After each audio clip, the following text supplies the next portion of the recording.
buenos días. Nama Om Vishnu Padaya Krishna Prestaya Bhutale Srimate Bhaktivedanta Swamini Namine.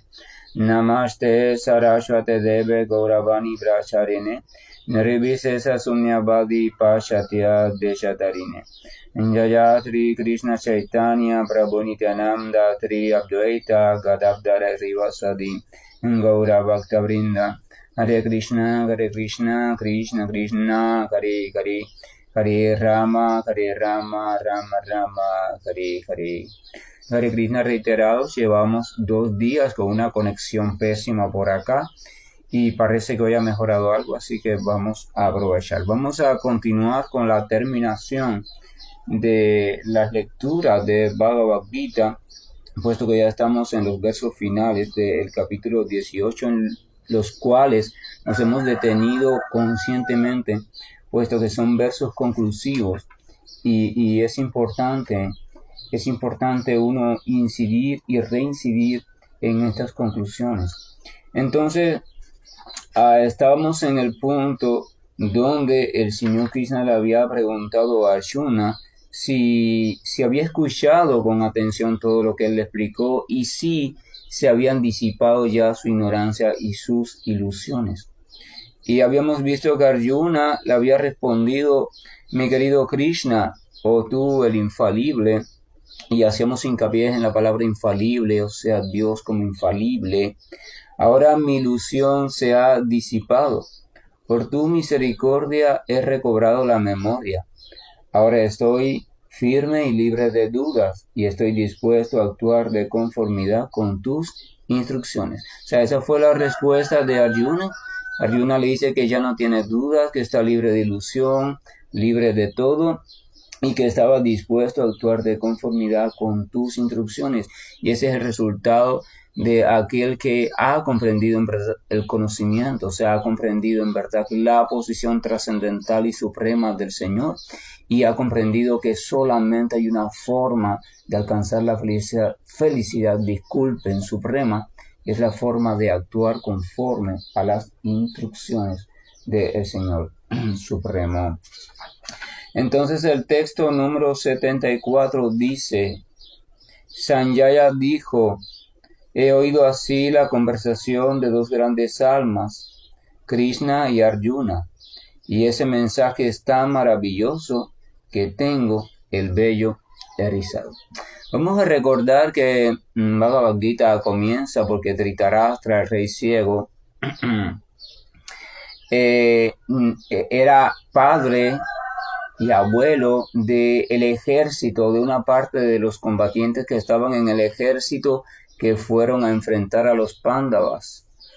Y entonces, pero la morada de este Dhritarashtra o de este ejército estaba a unos cuantos cientos de kilómetros del campo de batalla de Kurukshetra. Del campo de batalla de Kurukshetra a la ciudad donde vivían estas personas había una distancia muy grande, o sea, a simple vista no se podría ver qué estaba pasando ni se podía escuchar, pero además de eso, Sanjaya era literalmente ciego. Dhritarashtra era literalmente ciego, pero él tenía un secretario personal, se llamaba Sanjaya, y él le pregunta a Sanjaya, puesto que Sanjaya era discípulo de Vyasadeva, el compilador de los Vedas, y por tanto, en virtud de su relación con su maestro espiritual, Sanjaya tenía ciertas capacidades. Entonces Dhritarashtra, el rey ciego, le pregunta a Sanjaya: dime qué está pasando en el campo de batalla, cómo están mis hijos, cómo están los Pándavas, el señor Krishna, háblame. O sea,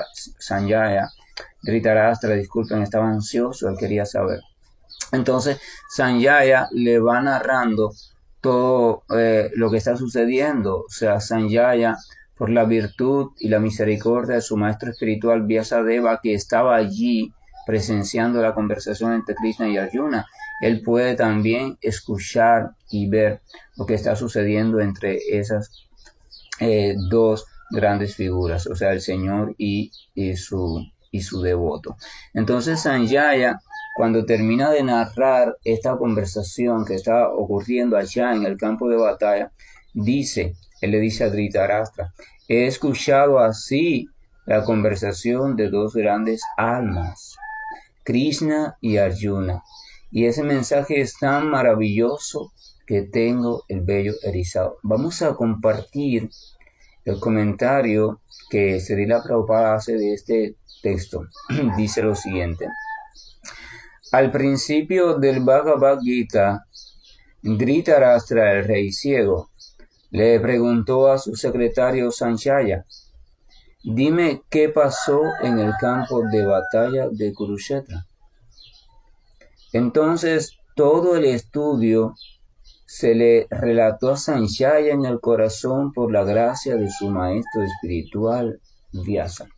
Voy a hacer una pausa. O sea, esto significa que por la misericordia del maestro espiritual, la mística del maestro espiritual, en una relación fidedigna con su discípulo, entonces el discípulo, en este caso Sanjaya, pudo en el corazón y desde el corazón estar presente, o sea, comprender perfectamente lo que estaba sucediendo en ese momento en Kurukshetra. O sea, perfectamente el inicio, transcurso y final de esta trascendental conversación.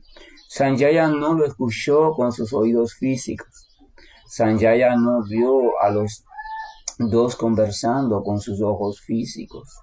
Sanjaya no sintió nada con sus sentidos físicos, sino que sus sentidos espirituales se abrieron y desde el corazón, entonces él vio perfectamente la conversación en todo su contexto y escuchó perfectamente la conversación entre Krishna y Arjuna.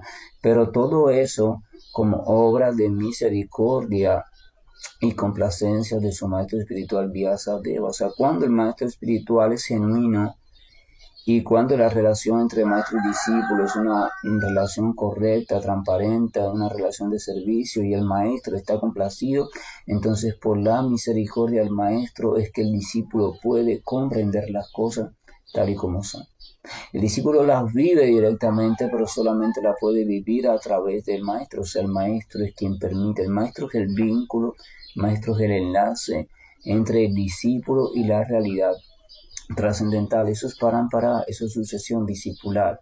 El maestro es como un cristal transparente y entonces el discípulo a través de eso es que él ve la otra realidad a la cual él directamente no tiene acceso todavía. Entonces dice, todo el estudio se le relató a Sanjaya en el corazón por la gracia de su maestro espiritual Vyasadeva. Fue así que él pudo explicar el tema del campo de batalla de Kurukshetra. La conversación era maravillosa porque nunca antes se había dado una conversación tan importante entre dos grandes almas y jamás volvería a darse. La conversación entre Krishna y Arjuna, Bhagavad Gita, sucede una sola vez en el ciclo de 4 eras. O sea, hay un ciclo de 4 eras que empieza por la era dorada de Satya Yuga y termina con Kali Yuga. Al final de Kali Yuga es donde todo vuelve otra vez a disolverse y vuelve otra vez a continuar después el proceso de creación de universo, todo eso.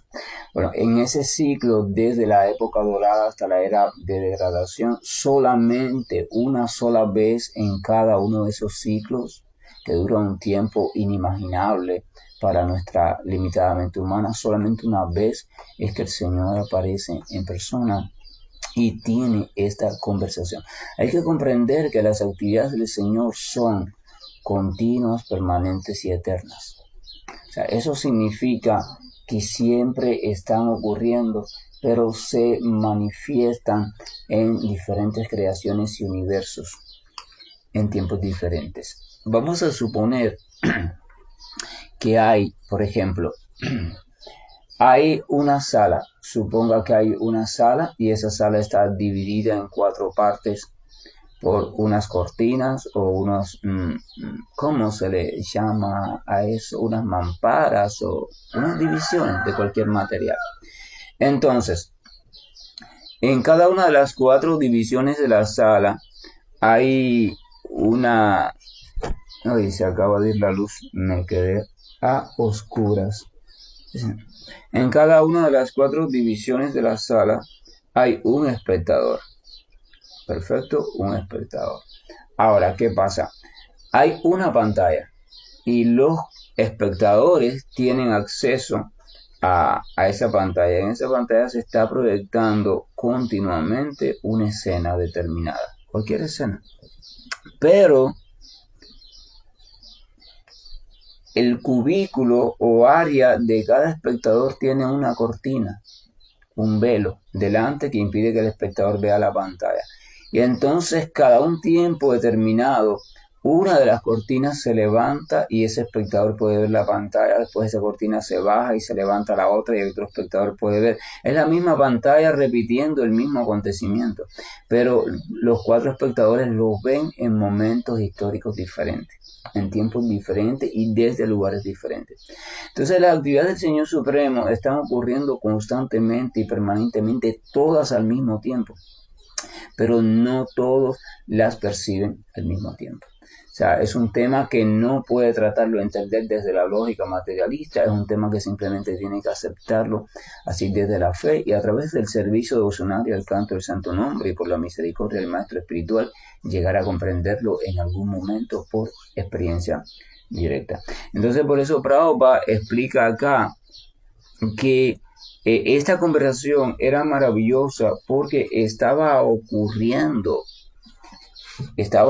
por primera vez, o sea, por primera vez en todo el ciclo de 4 eras de esta última creación estaba ocurriendo eso.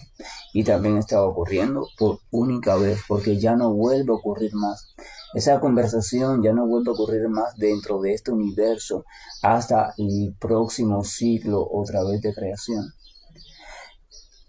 Si uno de verdad llegara a comprender la importancia de eso, miren, eso claro, eso se entiende por fe.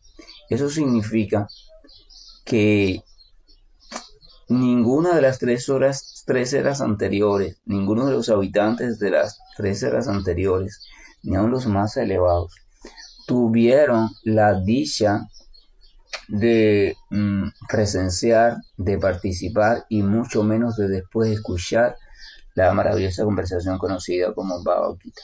O sea, ninguna de las 3 eras anteriores o ciclos de tiempos anteriores, por muy superiores que hayan sido a Kali Yuga, tuvieron esa dicha. Entonces nosotros estamos teniendo la dicha de poder escuchar y poder intercambiar y poder conocer esa maravillosa conversación, ese maravilloso acontecimiento. Cuando usted comprende eso realmente y lo cree realmente, mire, usted salta de alegría.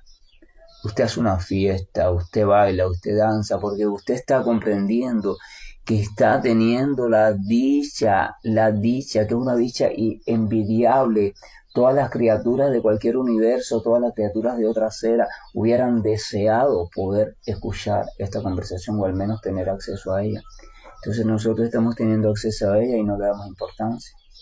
Porque como está, lo vemos simplemente una conversación, un libro, una cosa ahí de religión o de filosofía, pero no se trata de nada de eso. No es religión, no es filosofía, no es un libro, no es una conversación simple, no es mística, no es yoga, no es nada de eso.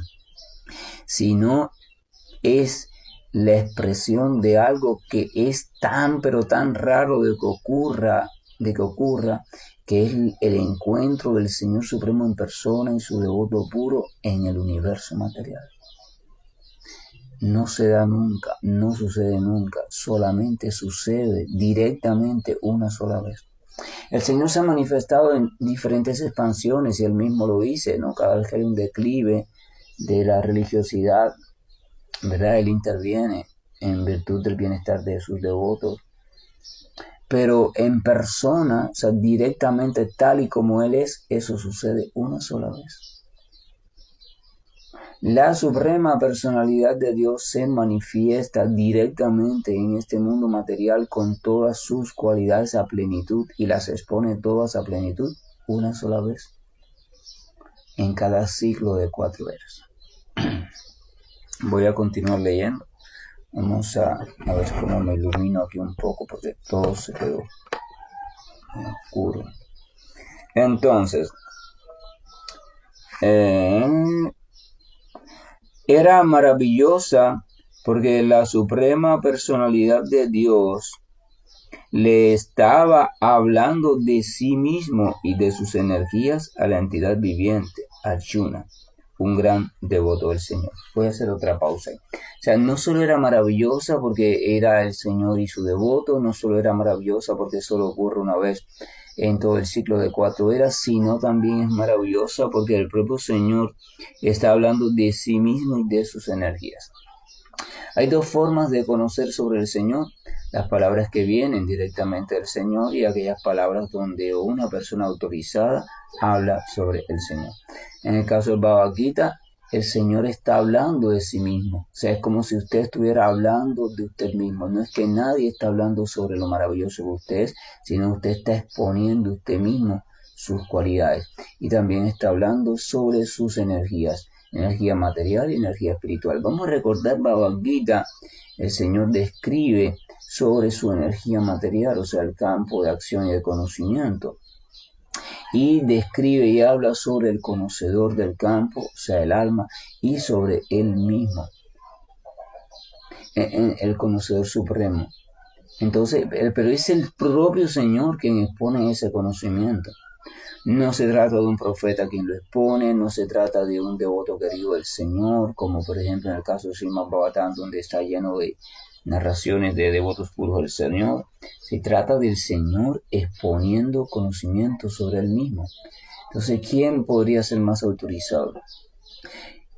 Si usted habla sobre usted mismo y lo hace de manera sincera y transparente, entonces no hay conocimiento más autorizado con ese. Porque usted, cuando está lleno de sabiduría y transparencia y logra conocerse a usted mismo y expresa esa información, es usted mismo, o sea, esa es autoridad completa. Entonces, Señor, Bhagavad Gita es eso. Bhagavad Gita no es palabra sobre Dios. Bhagavad Gita no es palabra que habla de Dios. Bhagavad Gita es palabra de Dios, palabra hablada por la suprema personalidad de Dios. Y así, únicamente aceptándola de esa forma, es que uno puede recibir el beneficio del Bhagavad Gita.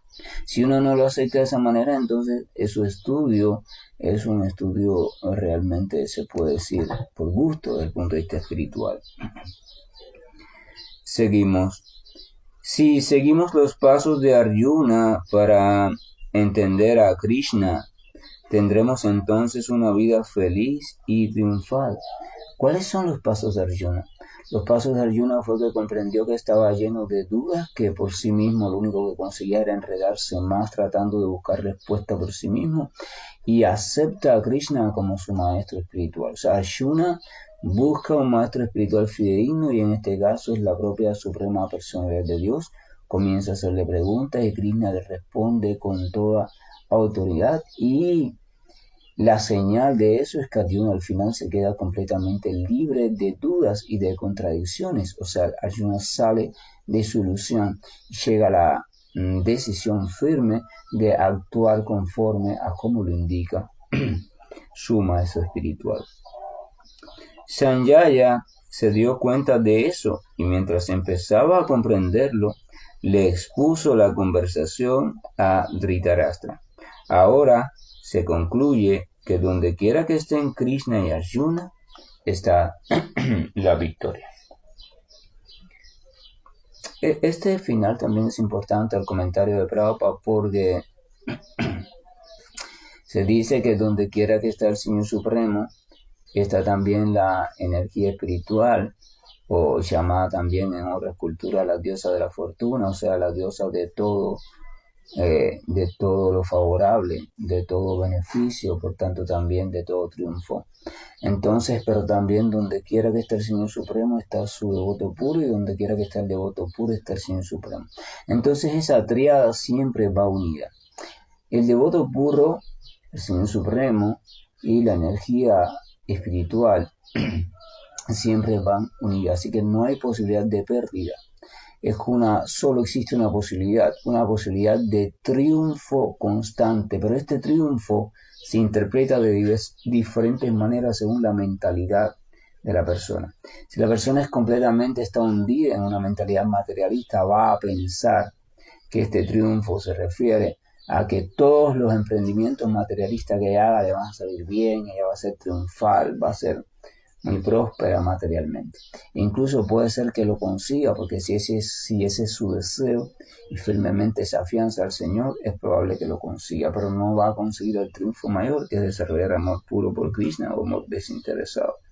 Pero el punto es que seguir a Krishna, servir a Krishna, entregarse completamente a la suprema personalidad de Dios, nunca puede devenir en ningún tipo de pérdida, sino que deviene en un triunfo constante y creciente, y eso es necesario que el devoto lo vaya asimilando, porque si no lo asimila a su debido tiempo ahí en su corazón, entonces nunca desarrollará fe completa en el Señor Supremo, por tanto nunca desarrollará tampoco amor puro por el Señor, por tanto nunca podrá experimentar el verdadero efecto del canto de los santos nombres de Dios. Entonces, eso es importante porque cuando el devoto pase por pruebas en su vida, pase por ciertas dudas también en su corazón, su mente se le ponga oscura, vengan ciertas contradicciones, que él se descubra medio hundido, entonces él va a recordar eso y va a decir, no, un momento. Si yo me estoy sintiendo hundido, si me estoy sintiendo en sufrimiento, en desesperación, en depresión, en tristeza, en incertidumbre, en falta de fe, es simplemente porque estoy olvidando algo. Estoy olvidando que donde quiera que esté presente el Señor Supremo y donde quiera que esté presente la devoción hacia Él, o sea, su devoto, allí está presente el triunfo constante. Y esto que yo estoy sintiendo no es triunfo, así que esto significa que es un engaño de mi propia mente. Mi propia mente, junto a mis viejas programaciones, me están haciendo creer que yo estoy en una situación oscura y difícil. Pero no es así. Mente, no es así. Mira, te voy a explicar. Yo he aceptado al Señor Supremo y a su existencia. Lo he aceptado como máximo refugio, lo he aceptado como máximo maestro, lo he aceptado como máximo protector, como máximo sustentador y como siempre misericordioso y como vencedor o triunfador supremo. Y la Escritura explica, el Señor explica que su devoto nunca aparece. Así que mira, mente, tú me estás engañando. Así que yo me autoconfirmo en que donde está el Señor está el triunfo. Así que yo voy a situarme y voy simplemente a centrarme solo en mi Señor, en su nombre, en sus cualidades maravillosas y voy a recordarme una y otra vez que Él es como el sol supremo y donde está el sol no puede haber oscuridad. Y si yo permanezco en esa idea fija, en esa certeza, entonces todo lo demás irá pasando. La trampa de la mente irá pasando y podré ver de nuevo más rápido o con más demora según sea mi fe y me entrega de nuevo la luz plena de la dicha de la fe en el Señor Supremo.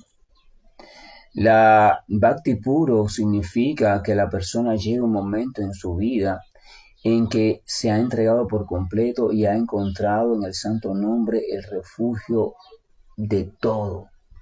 En todas circunstancias de su vida, ya sea física, ya sea externa, familiar, laboral, estudiantil, de salud, de cualquier cosa, ella simplemente se mantiene situada o recurre al refugio en el santo nombre.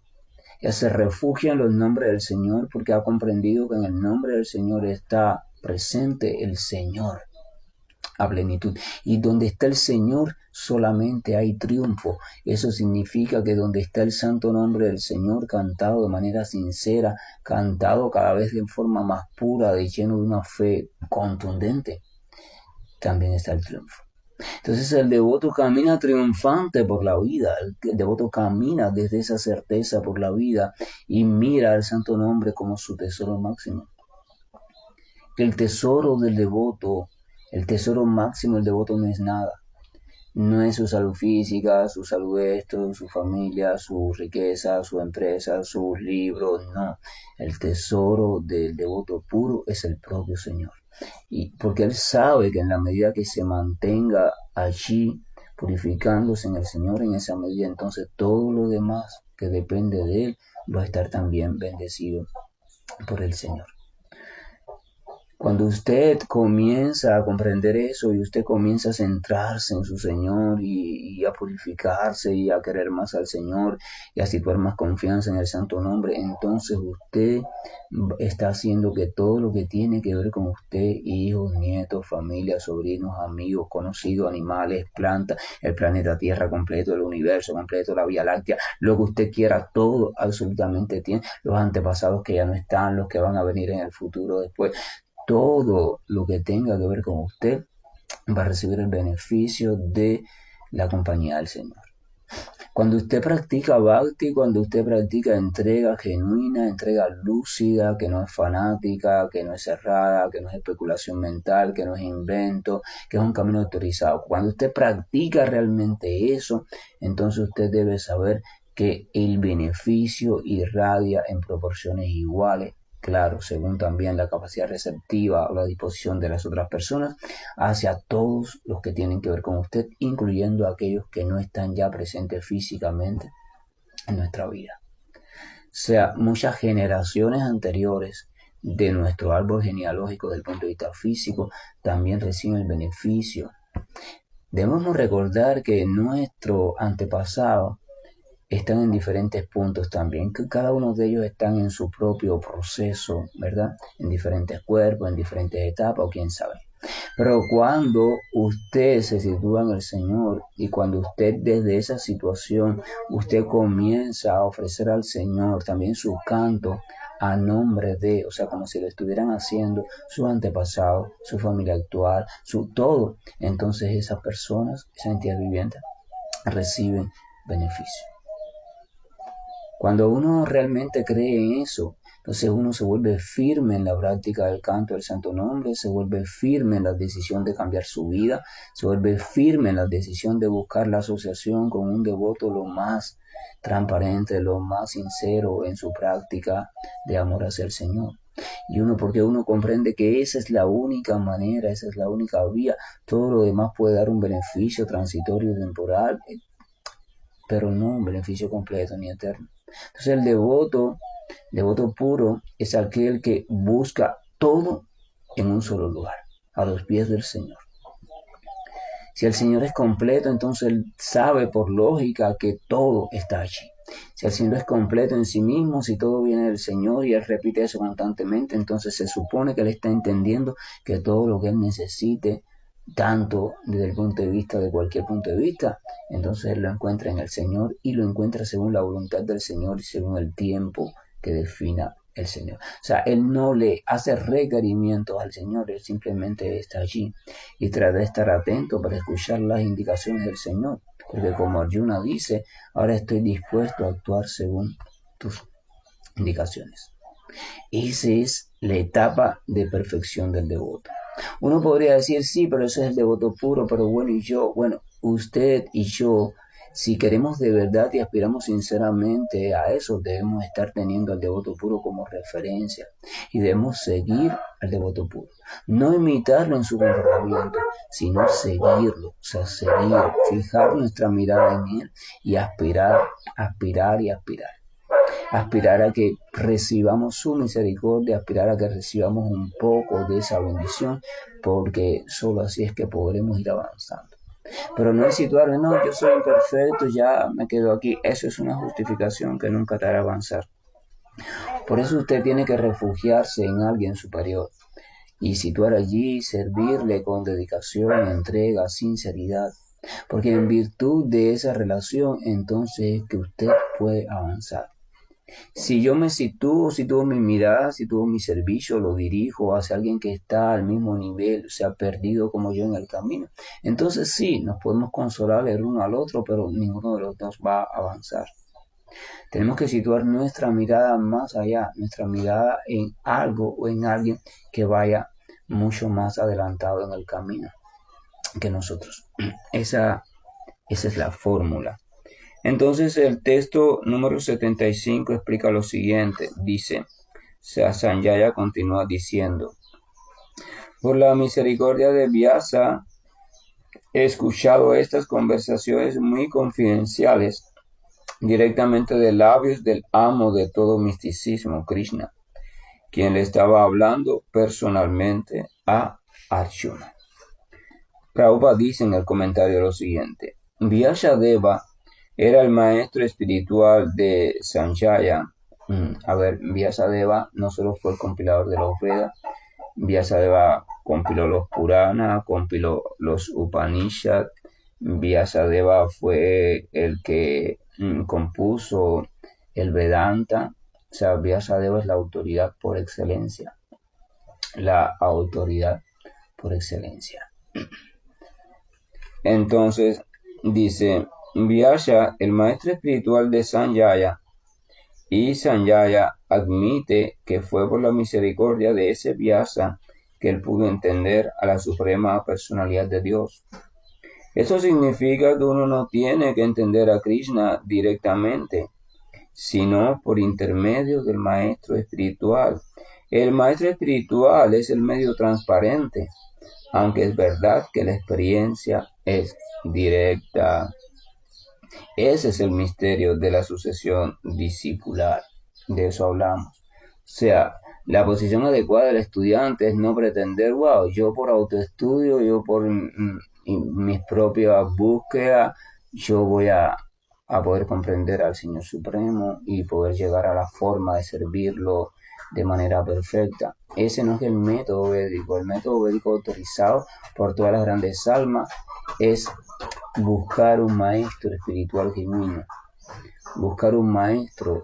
Hasta que nosotros no comprendamos la necesidad de un maestro, hasta que no comprendamos la necesidad de alguien superior que nos guíe, alguien que haya recorrido el camino y que por tanto nos guíe con toda autoridad y pueda ayudarnos en cada trampa a salir de ella, hasta que no comprendamos eso, no podremos salir triunfante en el camino. Entonces Sanjaya recurre a Vyasadeva, Arjuna está recurriendo a Krishna, Narada Muni, el sabio de los sabios, recurrió a Brahma, Brahma recurrió al Señor Narayana, o sea, el Señor Supremo, y así Sukadeva Goswami recurrió también a Vyasa, Suta recurrió a Sukadeva Goswami, los sabios de Naimisiranya recurrieron a Suta, y así.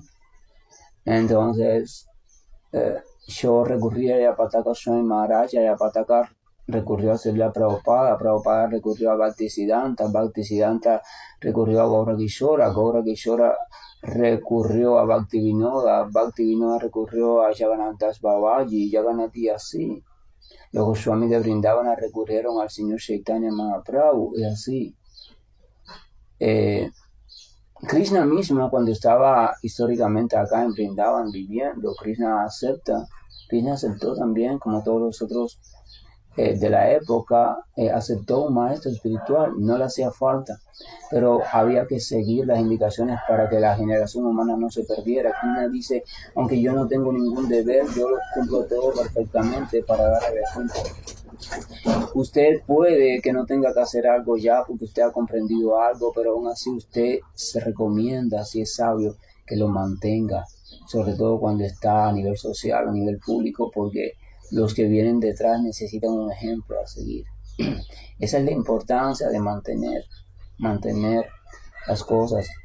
Y en verdad, a veces el padre no tiene que contar con los dedos, pero él, cuando el niño está comenzando, le enseña a contar con los dedos, y él cuenta incluso de manera despacio y lenta junto con el niño, como si él también estuviera aprendiendo. Él no está aprendiendo ni necesita contar con los dedos, pero lo hace por amor al niño, para que el niño se encamine de manera progresiva, o sea, que vaya evolucionando poquito a poco en el arte o la ciencia o las matemáticas o la ciencia digital. Continúo leyendo el comentario de Prabhupada. Cuando el maestro espiritual es verdadero y sincero, uno puede entonces escuchar Bhagavad Gita directamente, tal como lo escuchó Arjuna. Hay muchos místicos y muchos yogis por todas partes del mundo, pero Krishna es el amo de todos los sistemas de yoga. Voy a hacer una pausa ahí. Por eso aquí en el texto, cuando el texto en sánscrito, el nombre que Sanjaya le da a Krishna es el nombre de Yogeshwara, o sea, Yogeshwara Krishna. O sea, habla de Krishna como Yogeshwara. Yogeshwara es una palabra compuesta, Ishwara significa, uno de sus significados es el dueño, controlador, y Yogi significa, bueno, Yogi, practicante de yoga. Entonces, y yoga también significa misticismo, la palabra yoga también, además de juntar y unir, también significa misticismo o algo que es místico. Entonces, Sanjaya llama a Krishna como el amo de todo poder místico, o sea, el amo supremo, el dueño. Usted puede ver a cualquier persona, incluso históricamente los que ya no están, fulano hacía esto, hacía aquello, tenía tal poder, no sé cuánto, perfecto. Cualquiera historia que usted pueda escuchar está por debajo de los poderes de Krishna. Incluso las historias de Shiva están por debajo de los poderes de Krishna, porque Shiva lo reconoce al Señor Supremo como lo supremo, que nadie le puede igualar en los poderes místicos. Y entonces por eso Sanjaya le dice así, oh Yogeshwara. La instrucción de Krishna se da explícitamente en Bhagavad Gita, o sea, entrégate a mí, eso dice Krishna. Aquel que así lo hace, ese es el yogi o practicante de yoga más elevado de todos. Evidentemente, si Krishna es Yogeshwara, si el Señor Supremo es el dueño de los poderes místicos, entonces aquel que se entrega al dueño de los poderes místicos tiene acceso a todos los poderes místicos, pero no como él, como propiedad de él, sino como algo que está allí y el Señor Supremo, si así lo considera, se lo permite para que sirva o realice su servicio, si coincide con el plan de Dios. Eso se confirma, dice, eso se confirma en el último verso del capítulo 6, donde Krishna dice, Yoginapi Sarvesham. Narada es un discípulo directo de Krishna y es el maestro espiritual de Vyasa. Por consiguiente, Vyasa es tan genuino como Arjuna, ya que él viene en la sucesión discipular, él no se sale de la sucesión discipular.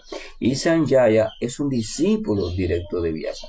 Entonces, por la gracia de Vyasa o del maestro espiritual, fue que los sentidos de Sanjaya se purificaron por completo y él pudo ver y escuchar a Krishna directamente. Aquel que puede escuchar a Krishna directamente puede entender este conocimiento que es muy confidencial. Pero si uno no acude a la sucesión discipular, si uno no acepta la autoridad del superior, entonces uno nunca podrá escuchar a Krishna. Por lo tanto, voy a hacer una pausa. Por eso, antiguamente, en las discusiones de los místicos, los filósofos, siempre se hacía hincapié en cuando se le preguntaba a alguien, ¿y usted de dónde viene, verdad? Ese alguien decía, yo soy discípulo de fulano, que es discípulo de fulano, que fue discípulo de fulano. O sea, él demostraba la autoridad, o sea, su familia espiritual. Y en función de esa familia espiritual, entonces se le aceptaba o no a participar de una reunión determinada. Muchas veces usted está en su pueblo o en otra ciudad, usted se encuentra con alguien mayor que vive en el mismo pueblo del cual usted proviene o en el cual usted nació, y ese alguien, cuando usted le dice, yo viví o vivo en tal lugar, ese alguien le dice, ¿de qué familia tú eres? ¿Quién es tu mamá? ¿Quién es tu abuelo? ¿Verdad? Porque como ese alguien es mayor, conoce a las personas mayores. Entonces muchas veces usted le dice, no, yo soy de los González, mi apellido es González y mi abuelo era fulano de tal, y entonces esa persona puede ser que le diga, ah, ya, yo lo conocí, él trabajó conmigo, era amigo mío, buena persona, o puede ser que la otra persona piense, oh, ese fue aquel que mató mucha gente, o sea, pero lo que quiero decir es que hay una sucesión. Y usted demostrando esa sucesión, entonces usted da credibilidad o quita credibilidad a las palabras que usted va a decir. Si la sucesión anterior o los antecesores son respetables, entonces todo el mundo lo va a escuchar y va a respetar el criterio suyo. Pero si no son respetables, entonces nadie lo va a escuchar. O sea, usted debe tener en sí mismo el peso y la fuerza de la sucesión discipular. Pero para tener el peso y la fuerza de la sucesión discipular, usted debe ser obediente a la sucesión discipular.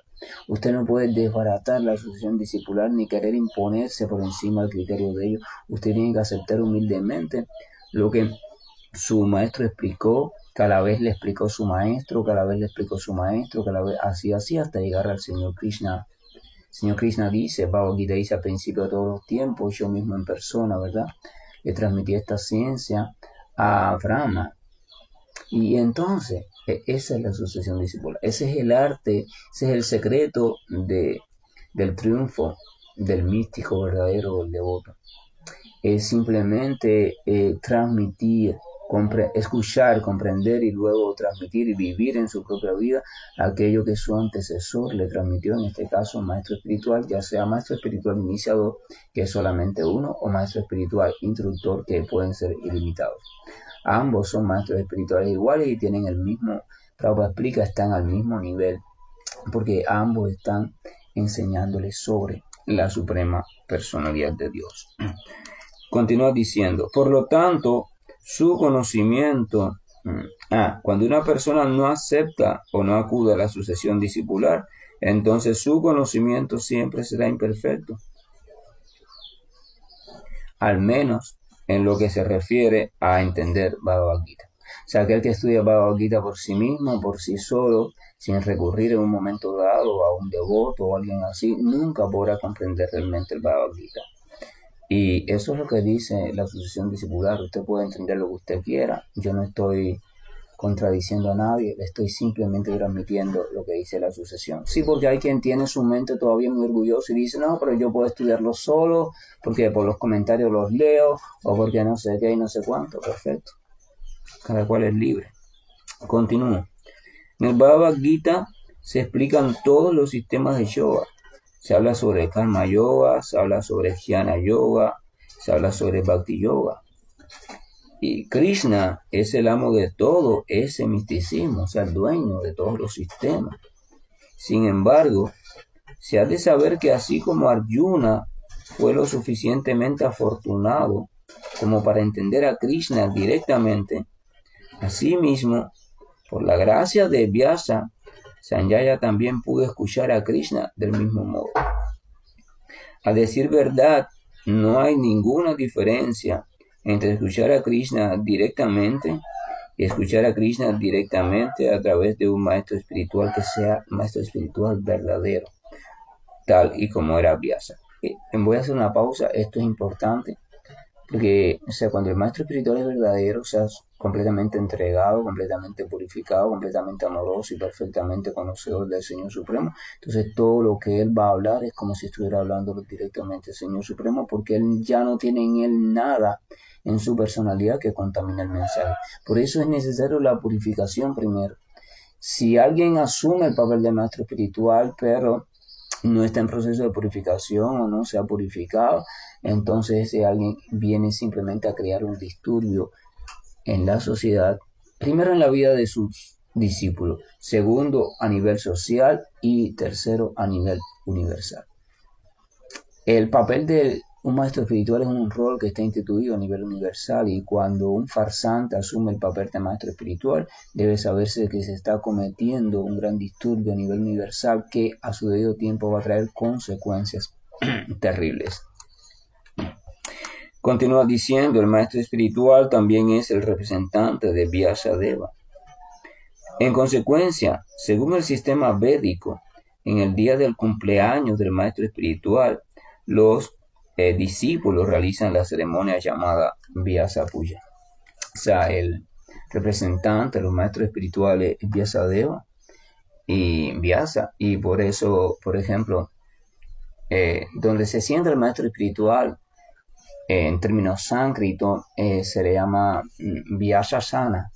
Vyasa asana, o sea, la postura o el asiento, la posición de Vyasa. Vyasa entiéndase como maestro espiritual. Entonces, el maestro espiritual de una persona evidentemente tiene un día de cumpleaños, un día en que apareció en este mundo, en este cuerpo de ser humano, y entonces el discípulo ese día siempre lo tiene en cuenta y ve de qué manera puede agradar al maestro espiritual, sobre todo en ese día. Ese día se vuelve un día obligatorio de observación. O sea, hace 3 días, 19 de abril, fue Vyasa Puja, o la ceremonia de adoración de mi maestro espiritual, Srila Jayapataka Swami Maharaj, que de hecho ahora está está pasando por un periodo de ingresos y cosas así por situaciones de salud y aún así está predicando en el propio hospital.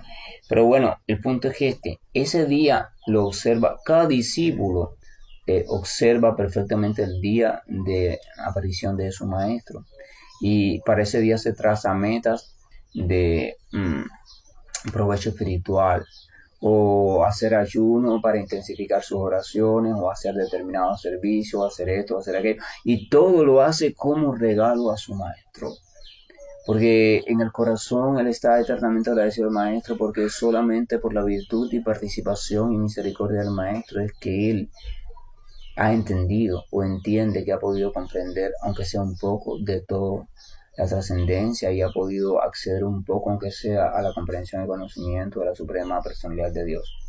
Cuando uno comprende la importancia del maestro y uno medida en la importancia del maestro genuino, del maestro verdadero, y uno comienza a ver en su vida cómo la misericordia del maestro es quien ha posibilitado esto, aquello, o sea, todo lo relacionado al avance espiritual, entonces uno se vuelve muy agradecido al maestro y traza como meta de su vida servir al maestro, cumplir la indicación que su maestro le dio.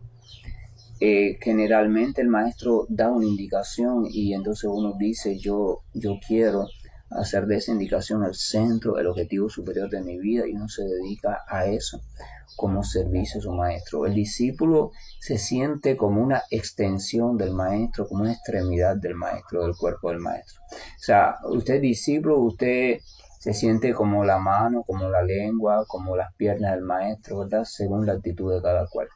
Hay personas que son buenas para transmitir información o predicar, hay personas que son buenas para preparar alimentos, hay personas que son buenas para organizar, hay personas que son buenas para adorar haciendo vayams o hacer canciones de adoración, hay personas que son buenas para trabajar con niños. Entonces, esas cualidades, esa persona la ve como una misericordia de su maestro, que a la vez es una misericordia del Señor. Entonces dice, esta cualidad es simplemente yo la poseo y en virtud de mi maestro es como si fuera una parte de mi maestro y entonces esa parte, mediante esa parte mi maestro está llegando a otras personas a las cuales él no ha conocido todavía. O sea, a través de mí, mi maestro recibe o realiza su obra. A través de mí, a través del otro, del otro, del otro, del otro, del otro. O sea, estoy hablando de la relación del devoto puro y del discípulo que es sincero, del discípulo que es entregado. Él nunca se siente calificado. Si él da un buen discurso, una buena charla que toca muchos corazones, si él cocina bien en una ceremonia determinada, si él hace que muchos niños se sientan felices escuchando de Krishna cuando él habla, o hace muchas cosas que son triunfantes desde el punto de vista devocional, entonces él nunca se siente feliz porque, wow, mira lo que hice, sino que él siempre está pensando solamente por la misericordia del Maestro, esto pudo haber salido así tan bueno. Entonces cuando alguien le da gracia, cuando alguien lo alaba o se siente muy agradecido, le dice que bueno es usted o que es sabio o que esto, entonces en la mente él automáticamente piensa, todo ese agradecimiento es para mi maestro. O sea, en verdad esa persona no sabe que todas esas cualidades yo no las tengo, sino que si se presentan en mí son por misericordia de mi maestro. Entonces así evita la autosuficiencia, el orgullo, la arrogancia y el veneno mental de la vanidad.